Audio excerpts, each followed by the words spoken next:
Hey, friends and future authors, it's Lynn Smargis, ghostwriter and book editor here at Write For You. Thanks for listening into today's episode. A big welcome back to my returning listeners, and another big thank you for joining me again, and a welcome to my new listeners. I'm so glad that you stopped by to check out my podcast. Please make sure to hit the follow button wherever you're listening or watching to this podcast to get professional writing and publishing information dropped straight to your podcast player every week.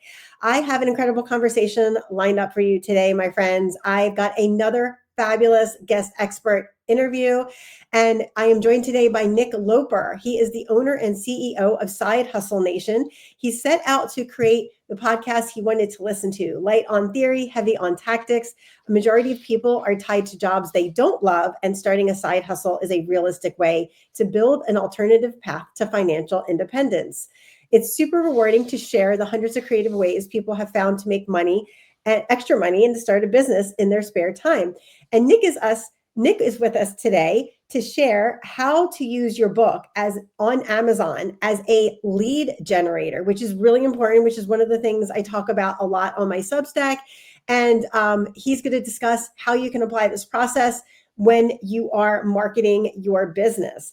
This episode is going to provide some awesome wisdom you've been searching for. So Nick, thank you so much for joining me today on Publishing for Professionals. You bet. Thanks for having me.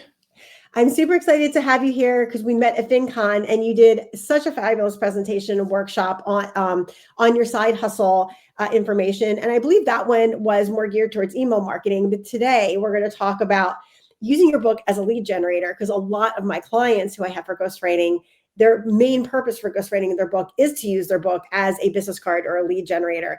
Totally. So I'm really excited to have you on to talk about this today. So let's jump in and talk about what are some kind of general ways that you have used, using a book as a lead generator for your business, for either Side Hustle Nation or another business that you've had. Yeah, so it sounds like your audience already knows that unless you're writing the next Atomic Habits or the next Subtle Art, like the idea of making royalties off your book is fantastic. But for most people, it is probably more likely to be, like you said, that business card, that authority builder, that point of discovery, where if people are going to, see that you have the book, elevate your status a little bit. It's funny, we did a vendor fair like in our local neighborhood this summer, and had this little sign. I'm trying to get more listeners for the podcast, so I have this like little banner made up, and it's like 700 episodes, however many 5-star reviews, 30 something million downloads, and then I have this stack of books on the side of the table, and people were like, "Oh, I didn't know you had a book." It's like, I promise you, the 30 million downloads was way harder than writing this book, but it still holds this little cachet, this little bit of an authority builder. So the way I look at it, I look at Amazon as another search engine, probably a top 5 search engine in the world, where people are looking for the information that you have to share, and they're typing in those keywords into Amazon, looking for content, looking for books about that topic. And if you can show up there through your own, through your title, through your keyword, through your marketing efforts, through the reviews on your book, like all of a sudden they're more likely to find your book, read the book, take action, apply what you said. And then there's always, especially in the world of, business books and nonfiction, it's like, do you want to take the next step, or could we help you with it? Like, there's always that call to action of like the bonus material. And so that's kind of how I look at it, where the book is a point of discovery, top of the funnel. And there's always an invitation to, come on in, listen to the show, join the email list, join the Facebook community, grab your free bonus offer, stuff like that. Does that make sense? Yeah, no, that totally makes sense. And I love that, because like using your book, just like obviously selling it on Amazon, right? And that's a lot of focus of a lot of my clients, is they're not looking to make $1 million with their book. I mean, and obviously like some people want to.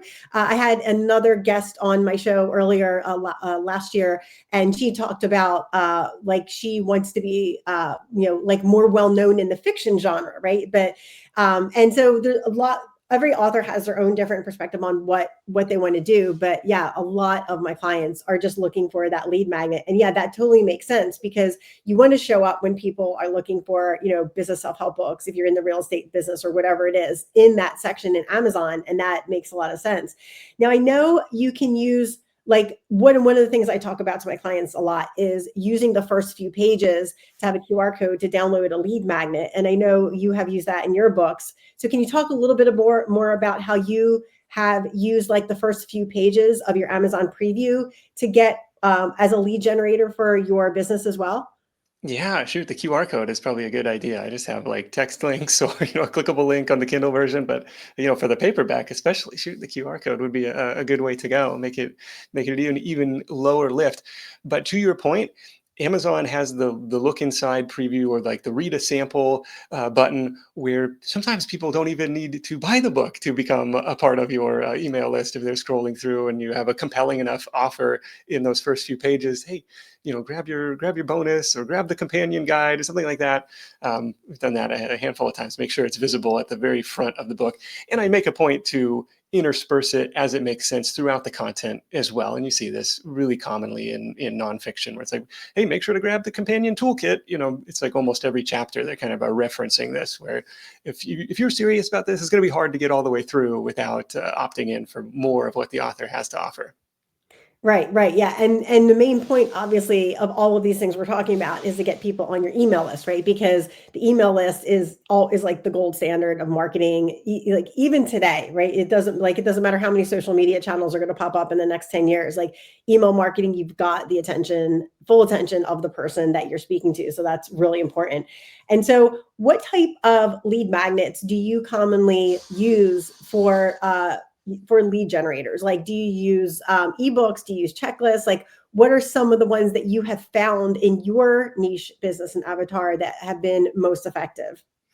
So it's somewhat context dependent on what the reader is reading about, but I'll give you a few examples. So one of the earlier books that I did was called Buy Buttons. This was my first, or one of my first, really concerted self-publishing efforts, and the whole marketing push behind it. And it is kind of a collection of marketplaces. The theory being like, look, you're trying to start something new on the side, go where the cash is already flowing. Here are all of these, I call them buy buttons marketplaces, where it's relatively simple to put your product or service up for sale, where people are already looking for it, make it easy for them to find you and buy your thing.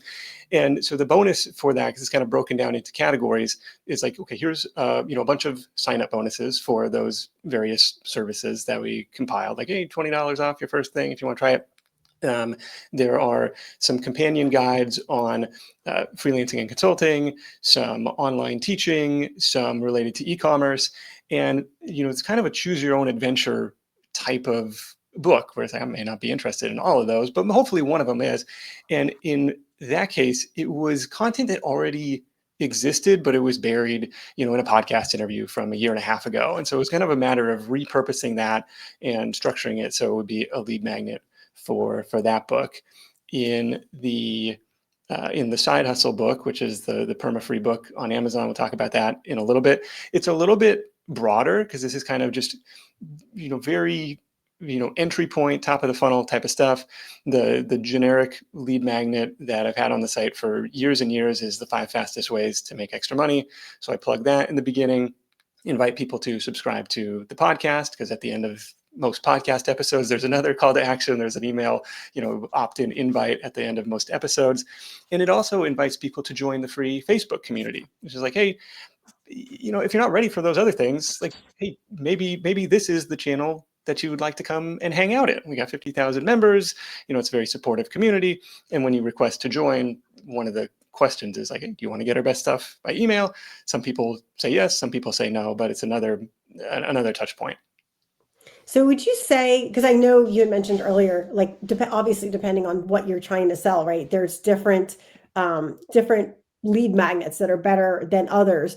Do you feel like there is a type of lead magnet, like a checklist or something, that if someone's like brand new starting out on this and they want to try out something, but they don't want to invest a ton of time and money into it because it's their first one and they're kind of, they're looking for data to see what works. Do you feel like there's a type of lead magnet that is good for that, like a checklist because it's easier? Or do you feel like it really is more really specific to the type of content that you're putting out on what type of lead magnet you might want to start out with first, even if you're just newly experimenting with this? Yeah, if you could build the quick start checklist or the 30-day implementation guide of whatever the book is talking about, or even like if it's a somewhat technical, to like the list of tools and resources that I like and swear by. And even you could probably affiliate link those down the road if you have them. But something low lift just to test out in bonus points if it's something that you'd already created in another form or for a different purpose, and like, swing that over now to be the book lead magnet. Nice. And then where, like, what I know there's a ton of metrics you can look at, right, for like how well your lead magnet's doing. But what are the ones that you really focus on, Nick, that you have found, okay, if I look at this data and I can move this needle, it really improves your ROI? I'm so bad at, like, I don't do any split testing. It's like set it and forget it, and I'm on to the next thing. But like some people are really dialed in. Oh, I was able to eke out another 5% conversion Right. rate on this landing page. I really don't do a ton of that. Just put it up, and like the metric for me is just subscribers. Net subscriber gain at the end of the month. There's definitely people far more sophisticated. And so have you noticed that like certain types of lead magnets have done better and have gotten you more email people coming in than others? Or is it more of just like this topic really resonated with people and this did really well? Yeah, so what worked really well for me has definitely evolved over time. Like 10, 12 years ago, it was kind of like text summaries of the podcast. And I would pitch it, and this is unrelated to the book or unrelated to self-publishing, but I would pitch it on air. It's like, you're out walking the dog, you're at the gym, you're driving in the car, you're not in a great place to take notes. But meanwhile, my guest is dropping all kinds of juicy knowledge, and you'd like to refer back to that without having to listen to the whole thing again. Don't worry. We took notes for you. You can go to sidehustlenation.com/whatever and download the free PDF. We called it the highlight reel for this episode. And that was the really a big turning point for the business because, had been toiling away probably a year or 14 months at that point and had, scratched and clawed my way to like 1,000 subscribers. But within 3 months of starting to do that, it was 3,000. Within 6 months, it was 6,000. Within 12 months, it was 12,000. It was like a big, big kind of, closest thing I've ever seen to like a hockey stick growth kind of moment, even though it was still kind of stretched out over the course of the next year. But it was kind of this recognition that the show itself, in my case at that point, is not a business in itself. It is a content marketing arm for the eventual business that you want to create or that you want to build. And so starting to treat it as such was a really important move. So that's really interesting. So you had people sign up on your email list and then they would just get every week's like show notes basically or a PDF, like a summary dropped right to their inbox. Right. And today we typically just publish that on the site for people who prefer reading. And it hasn't really impacted listenership in a negative way. Like my theory was, okay, maybe it's going to be better for the SEO visibility of the website. Like that hasn't necessarily played out as well. I just think it's probably a better user experience. And so I've had to get more creative with other kind of complementary lead magnets. Like, oh, you just listened to an episode about renting out mobility scooters for people traveling into town. If you like this model, but maybe you're not into mobility scooters, hey, I made a list of 20 other things, so, other unconventional assets you could rent out for a profit. Download that. That's your free listener bonus for this week. So those types of lists or brainstormings or kind of maybe even a little bit of research. Like we did an episode on building directory websites earlier in the year. And so I pulled up my Ahrefs account and, kind of did some filtering and like, well, here's 100 potential directory niches that might be worthwhile to explore further. That's your listener bonus for this episode. And so trying to think for somebody listening, what's the logical next step? What would be helpful for them? And kind of presenting that as the opt-in offer. Got it. Yeah, that makes a lot of sense. All right, my friends, we're going to take a quick break right here, but when we come back, I am super excited to talk to Nick about how you can use a perma-free book on Amazon to pull people into the top of your funnel. So hang tight and we'll be back with Nick in just a minute.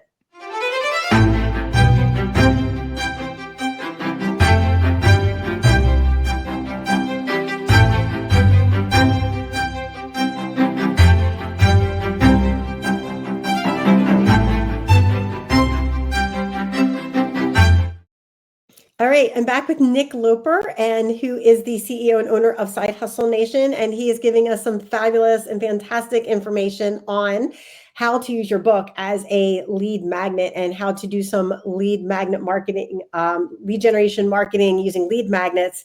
If that wasn't a mouthful.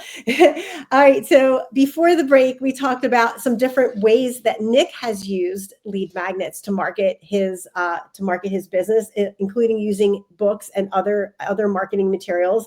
But for the last half of this interview, Nick, I would love to chat about perma-free on Amazon. So first of all, I didn't even know perma-free was an option. So let's talk about what is a perma-free book on Amazon and how do you set that up? Let's chat about that first, because that's one that is new to me. Yeah, this was introduced to me from the world of fiction authors, where they, we're going to write a series of titles, and they want to make the first title free to get people into the series. And it's like a low friction way to do it. And it's like, well, what's the nonfiction version of that? It's probably similar to what we're talking about, where this is just an authority builder. This is a low friction way to get people into my world. Amazon, when you go to upload your book through Kindle Direct Publishing, you'll notice the free is not an option, right? I think they'll give you a 35% royalty if you click 99 cents as their minimum price, but they really squeeze people in between this $2.99 to $9.99 because they were like, well, we'll double your royalty if you're in there. Like, we're going to force the market to say, this is what an ebook costs. This is what a Kindle book costs. What I found, and what this fiction author was explaining, was they don't have a formal price match policy, but what you can do is go in through KDP support. So you want to upload your book to another platform. At the time that I published, it was like Apple iBooks, or maybe like a Google Play, Android's, bookstore or something, maybe even Smashwords. I'm not sure, but, upload the same title, the same work to another platform that does allow you to set it for free. And then you can send Amazon support a note and be like, hey, check it out. The same title is for free over here. Would you consider a price match? Sometimes they'll say yes. Sometimes they'll say no. Sometimes you got to wait a couple months, try it again. But in my case, they said yes. And so that side hustle book, it's sidehustlenation.com/book. You can check it out perma-free on Amazon until it's due for an update. So like I need to kind of go and refresh it because it was last updated 2019. But since then, I'm like driven over 150,000 free downloads, which is Wow. people, the difference between free and 99 cents, like that's a big leap for a lot of people, even though it's just 99 cents, like you're never going to miss it. But it's like the difference between free and even $1 is pretty significant in like the mental hurdle. And so I don't know how many of Yes. those people would have actually bought the thing. So, I was able to reach 150,000 people that I maybe otherwise wouldn't have. And, again, I don't have the greatest tracking on the back end, but I'm confident that, those people have become podcast listeners. Those people have become members of the Facebook group. Those people have become subscribers to the email list. And so that's been a really powerful strategy over the last several years. Oh, that's amazing. And so you first have to upload your book to another platform and then set it up for free and be like, hey, Amazon, do you want to price match my book for free? Because this other one is doing it. Because yeah, Amazon never wants to, Amazon is the biggest like FOMO, like they don't want to miss out on anything. And I think that's probably why they pushed that number up to $2.99 that they want you to publish your ebook at. Now, obviously, you're not offering this book as a paperback. It's just an ebook because you can't offer like a free paperback because that would be costing you a lot of money. And it wouldn't make sense. But and most people read ebooks. So it's very easy for someone just to download an ebook off of Amazon to get it for free. And like you said, yeah, like 99 cents isn't a lot, but it's money. So compared to free and money, there's a difference. So have you found that when people read that book, like what are you finding are people's next steps when they read that book? Like, are they immediately calling you to like, find out more about Side Hustle Nation? Or more of them like taking a next step, like, hey, I'm going to jump on your website and see what else there is for free? Because because the other piece that I'm wondering about is I know like when people get things for free, they're usually looking for more free information, right? They're not necessarily looking for something paid. So what are people's typical next steps? That's a good argument as well. And definitely I've heard from people where it's like, not giving anything away for free. Like that just attracts the freebie seekers. I want, people who are willing to open their wallet. And that's totally fine. I am kind of in the content and media business where the content is the product in a lot of cases. So I'm okay with free. The other interesting thing is I would absolutely upload the paperback version and stick a price tag on it, $9.99, $14.99, because it now makes the perceived value of the free thing even higher. And surprisingly, people will buy the paperback version. I think it's generated $3,500 or something in royalties, and over 1,000 sales of the paperback version. So people still do buy it. I created the audiobook version as well. Like, meet people where they're at, give them the format they want to consume the information in, and it all still is going to have the same content and the same calls to action and stuff in there. Interesting. And so when you decided to do the perma-free book, like what specific aspect of your business were you marketing? Like, was it obviously a side hustle nation? So you're looking to bring people into your, your email list and to sell them. Like, so what it was the next step? So that's the top of your funnel. So what was your next funnel step after people would download the free book? Yeah, it really is choose your own adventure after that. I would hope that you become a loyal listener of the podcast. Obviously, I hope every listener tells 5 friends about it. And that's kind of the game, was just trying to expand the universe of awareness and get people deeper into the content, and hopefully the word of mouth starts to spread.